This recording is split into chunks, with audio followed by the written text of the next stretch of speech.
Everyone loves the latest and greatest phone, but is it always worth it? Today I'm going to be reviewing the Galaxy S24 Ultra after using the phone for over a week. Before using the Ultra model, I used the base model for over a month. And today I got 9 categories that I'm gonna rate best out of 5 for each category. And by the end of the video, I will tally up all the scores and give you one final grade on the Galaxy S24 Ultra. First category on the list is the design and cool factor. I give this one a 4 out of 5. Just in terms of looks wise, it looks identical to the Galaxy S23 Ultra from last year. Material, you are getting the new titanium material this year compared to aluminum.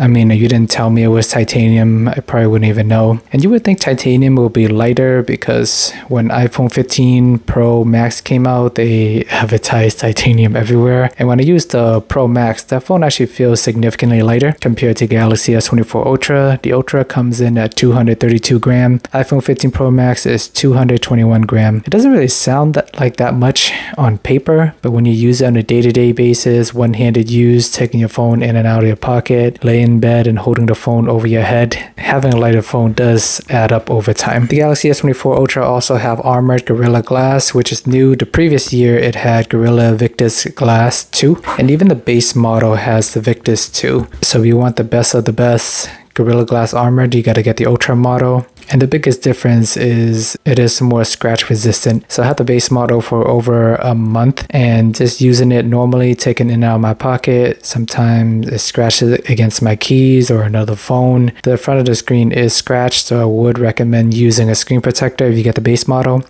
The Ultra model has only been about a week, but I don't see any noticeable scratches in the front or anything like that. And I bought a used model, by the way, so who knows how long the previous person had it for. I mean, it can't be that long since this phone just came out in January. But overall, it has the signature Galaxy look. Over the last few years, it looks and feels premium, but it's nothing exciting. It doesn't bend, it doesn't fold. It's just a safe, boring design. Even the color itself, there isn't too many crazy colorful options. With the Ultra model, you tend to get more cooler color variety in the lower tier, or you buy exclusively from Samsung. Just want to take a quick break to give a shout out to my partner Mint Mobile. Currently they offer a 5G plan for as low as $15 a month. You do have to buy 3 months upfront, but they offer unlimited data, talk, and text. It is a great deal, so make sure to check them out. Link in the description below. Next category on the list is battery. On average, this phone will last about a day depending how much or little you use your phone. I wake up at 6:30 a.m. and usually go to bed around 10:30, and by the time I go to bed I will have roughly 20% battery left. This is if I go out of my way to not charge my phone. If I'm working from home, I have a wireless charger,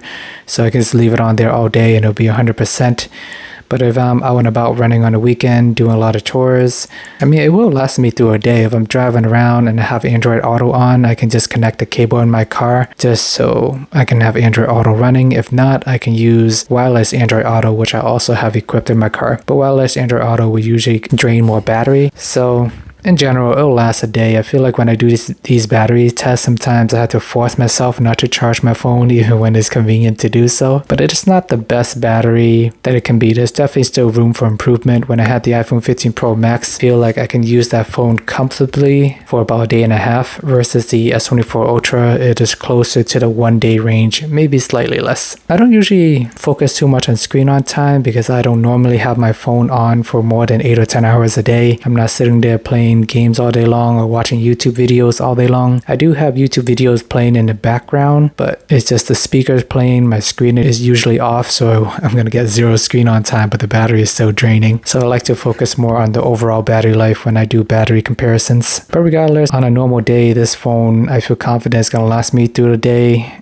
I don't feel like I need to carry a charger with me if I have to run chores and do a lot of things running around. And charging, it only has 45 watt fast charging. The brick is not included. Slightly disappointed, the OnePlus 12 costs $500 less. It has 80 to 100 watt fast charging and it has a brick included. So just keep that in the back of your mind if you're looking for the best of the best battery life and charging speed. The OnePlus 12 does have slightly better battery life as well compared to the Ultra. So that's why I'm giving this a 4 out of 5. Customization and features. This is going to be a 5 out of 5. It has so many features regardless if you use them or not. It has all the AI suite. My personal favorite is just the AI wallpaper. You can just generate whatever theme you want. Has a bunch of options. You can change the color, the themes. So if you ever feeling bored, you can just go in and create your own unique wallpaper using these AI prompts. There are plenty of other AI tricks as well that the base model also have, so I'm not going to dive too deep into that. A lot of these things, I don't find them to be useful on a day-to-day basis, but it is all there. If you're a fan of the S Pen, the Ultra is basically the new Galaxy Note. Essentially the best phone that Samsung has to offer, has all the best specs. You can use it to sign document. If you like to draw, you can do that. You can take notes, you can do that. And if you're writing notes, you do have the option to transpose them back to text, which is pretty nice. My handwriting is terrible, so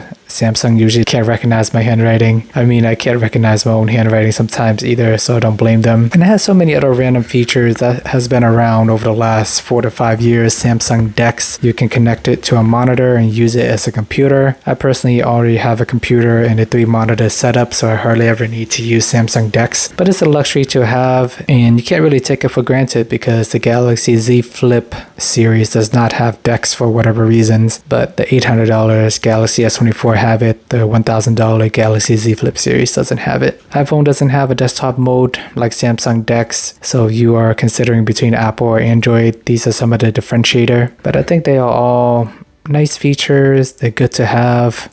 Whether or not you use them or not is entirely up to you, but it is packed full of features. You're getting 2600 peak brightness this year. This is the brightest Galaxy phones up to date in terms of viewing angles when using it outside. However, the OnePlus 12 does offer 4500 nits peak brightness. So once again, OnePlus 12 coming in cheaper and still offering more value in certain categories. And one thing I noticed with the Galaxy S24 series this year with the Ultra and the base model is the improvement in typing when there's actually water on the screen. I find it to be really useful. I tend to listen to music or podcasts when I'm in the shower, and your phone is wet. In all the previous years, you can't really type with your phone, but this year is able to tell the difference between you typing and the water droplets on the phone. So you want to change a song or a podcast, or even type some notes in the shower, I'm able to do that with the Galaxy S24 Ultra and also the base model. So little things like that are nice to have. And the speakers is much louder compared to the base model. So bigger phone, bigger speaker chamber. Easy, 5 out of 5 here for features. I would argue a lot of these I don't really use. I just use the basic functions: calling, texting, taking pictures, battery, watching video, listening to YouTube, podcast, music. You can do that on any phone. So I'm definitely not using this phone to its full potential with all the Quad HD, the 12 gigs of RAM, heavy gaming, and all that. It is equipped with all those things, but personally, I don't really need all those things. Next category is camera. This is also another easy 5 out of 5. Pretty much the best camera that Samsung has to offer. Has all the high-end specs and all the bells and whistles. You can do 5x zoom, 10x zoom, 100x zoom, macro mode. Pretty much has it all. But throughout the years, Samsung has always had solid cameras. Every year they make little tweaks here and there. I don't think it's really that noticeable. It's kind of personal preference which camera you like more. But between Samsung, Google, Apple, OnePlus, you can't really go wrong with any of them these days. You ask one person which photo is better, one person might say one thing, another person might say another. But it's all up there just in terms of the best camera that it has to offer. And if you really want, you can use Pro mode. If you want to get fancy and play with all the exposures and things like that, you can download third-party apps if you're into photo editing. It has all the AI editing tools that you can use. Their version of the Magic Eraser, you can put things in, you can move things around, you can take things out. So between the camera features and the AI features, you can pretty much do whatever you want with the S24 Ultra. Performance-wise, another easy 5 out of 5. This is the best chip that Android has to offer in 2024, the Snapdragon 8 Gen 3.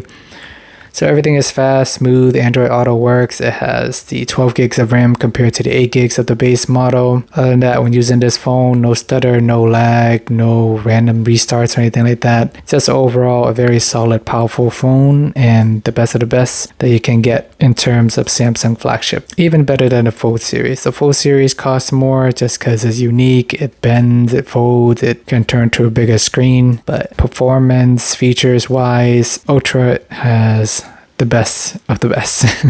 Basically everything that Samsung can do, they squeeze it all into the Ultra phone. Screen is another easy 5 out of 5 as well. Samsung have always make the best screen for smartphones. They make screen for other manufacturers as well. With the Ultra model, you're getting Quad HD compared to 1080p. You're getting 120 Hertz. Some other phones only offer 90 or 60 Hertz. If I remember correctly, I think the iPhone 15, the base model, might still be on 60 Hertz. So you're getting all the high-end specs there. Like I mentioned earlier, you're getting 2600 nits peak brightness. Not going to have any trouble viewing this phone outside. And the PWM is also doubled of what the Galaxy S23 Ultra had from last year. So a lot of people don't really know what PWM is, but it does make a big difference. You're staring at the phone all day. If it has a lower refresh rate for pulse width modulation, then your eyes are going to get tired and fatigue over time. When I use the Galaxy S23 Ultra, my eyes did tend to get tired by the end of the day, and I wasn't really sure why until I saw a random article about it. And then this year, Samsung bumped it up. So you get an excellent screen with the Ultra. Updates is 5 out of 5. All the other years, we have always gotten 4 years of software updates and 5 years of security updates. This year, Samsung is matching the Pixel series with their Energy with 7 years of software updates. Some people keep their phone for that long, some people don't. But I think people who get the Ultra series, they tend to stay up to date with the latest Samsung phones and might buy the Ultra model regardless every single year. So this may be a moot point, but for people who don't want to spend $1,200 to $1,300 every year, they can buy this phone and hold it until 2031 with it still being fully supported. And I think these phones are going to age really well. I still have my Galaxy S20 from 4 years ago. It is fast, reliable, great camera, great processor. That is a 4-year-old phone. Unfortunately, software support is coming to an end, but having an extra 3 years with the Galaxy S24 Ultra certainly doesn't hurt. Value-wise, I'm giving this phone a 3 out of 5. They increased the price from $1,200 to $1,300 this year. It is super expensive. I generally prefer phones under $1,000. Unfortunately, I think this phone is super expensive for what it is. It costs, and I think you get a better value with the OnePlus 12. With the OnePlus 12, you get 3 times the charging speed. You get the charging brick included in the box. You get a slightly bigger phone, higher peak brightness, higher PWM, better battery life. And there's really no reason why the S24 Ultra should cost $500 more than the OnePlus 12. The only 2 things I can really think of is that OnePlus is missing is a desktop mode like Samsung DeX and the long software support. But regardless, for what Samsung has to offer, I think it's too expensive for what it is. I would prefer the base model at $800 compared to the Ultra model. Especially you don't use all the features that is equipped with this phone. If you simply just want a big phone with high-end spec, you're probably better off going for OnePlus 12. But you want a smaller phone with all these features, then Galaxy S24 base model is the way to go. So I would not recommend the Galaxy S24 Ultra for most average consumer. I think the base model is the way to go. But the Ultra model is for the hardcore Samsung fan who would appreciate all the tiny little specs. They would notice the difference between Quad HD and 1080p. They would notice 60 Hz refresh rate compared to 120 Hz refresh rate, and the 2600 nits peak brightness compared to the 1750 from the prior years. The PWM is double what it has from the prior years as well. So the Ultra phone is for the hardcore Samsung fans. The base model is for the most general casual consumer. But either way, Samsung has a bunch of options. Oh yeah, they also have the Plus model that I never use, but it kind of sits in between the two. You don't want to spend more than $1,000 and you want a big phone, then the Plus model, it sits right in the middle. You get a bigger phone and almost everything that the Ultra has to offer. And then just to tally everything up, it is a 36 out of 40, so 90%. Easily an A-. I think the value-wise and the cost definitely drive the overall score down, but 4s and 5s across the board, and then there's a 3 for value. If Samsung can find a way to make this phone $1,000, maybe $999, I think that would be amazing value for this phone. But at $1,300, I think it is too much for what it is. But that really varies depending on what trade-in you do, what promos there are. I'm just assessing it based on the $1,300 price tag. Let me know if you guys agree with my assessment and what your experience has been with the Galaxy S24 Ultra so far. Let me know if you have any question, anything else you want me to cover, just leave them in the comments below. Alright guys, appreciate the time as always. Remember to like and subscribe. Please check out my last video where I talk about the 4 reasons that I do not like about the S24 Ultra. If you're curious to learn more about that, appreciate the time as always, and see you guys in the next video.